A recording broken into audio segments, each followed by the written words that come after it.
We exposed and they responded. A day after NTV highlighted the government's zero presence in the search for missing persons following the Chesegon landslide. A day after the tragedy, various security personnel, including military officers, were on the ground earlier this morning. The apparent reactionary move has left a sour taste in the mouths of the community who are in agony, distress and mourning. Lois Wangoi is still on that story, and she attended the funeral of a teenager whose family felt the void of the government's absence yesterday.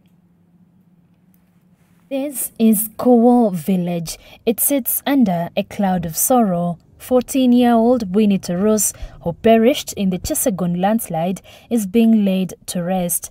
Mimi kama baba kweli ni uchungu. Mimi kama mzazi ambaye nilimshika mtoto, nitamiss mtoto kwa sababu tumekuwa tukikaa na yeye kama ile upendo ya baba na mtoto. The pain of burying a child adds to that of hours of an agonizing search that had a heartbreaking end, with government machinery being a no-show on the day.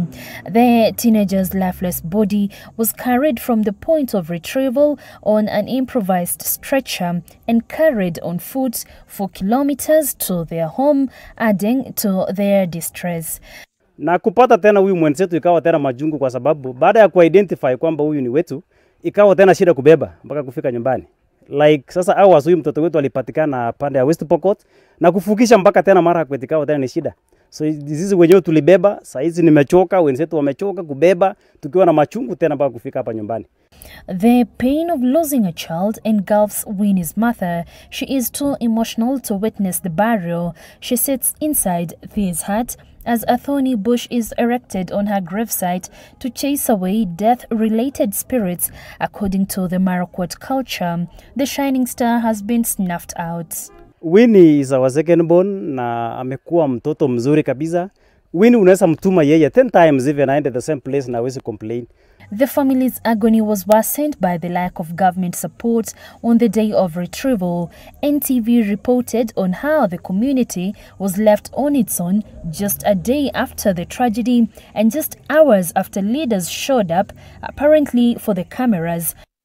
After Monday night report, early Tuesday morning, we arrived to a heavy government presence on Ground Zero. A team of provincial administration officers led by Rift Valley Regional Commissioner George Natembea approached the search from the Pokot side. On the Marakwet side, a disaster management team from Uasin Gishu County. And so it is devastating to just know that this area was once somebody's house, somebody's farm, and all that is lost. Mid-afternoon, and a team of officers from the Kenya Defence Forces from the Lanet Barracks gets here. They whisper to me that their brief is to find the 20 missing persons as at Monday night, and the possibilities are grim. But looking at these rocks, even if a human being was made of stone, you cannot be found by now, because the velocity coming from up the hill. The soldiers from Lanet Barracks soldier on, the sludge from the massive landslide proving challenging. An hour later, another team of 20 KDF officers join in the search. Between 3 and 4 p.m., the search is intensified. The RC, another team, search team went down, and we understand they found the body of a girl. Of course, she had already passed on, but we understand a girl has been found. The swelling grey clouds will soon give in, and down will come the rain. Everybody here needs to move to safety. RC Natembea noted that 2 bodies had been found. The death toll has risen to 14, while 18 persons are still missing. The search resumes Wednesday morning. On this day, we leave Chesegon as a rescue operation is ongoing. The good news is that the residents here are no longer alone. Government has started putting it a step here.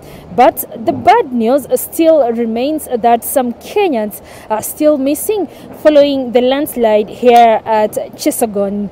Lois Wangoi, NTV.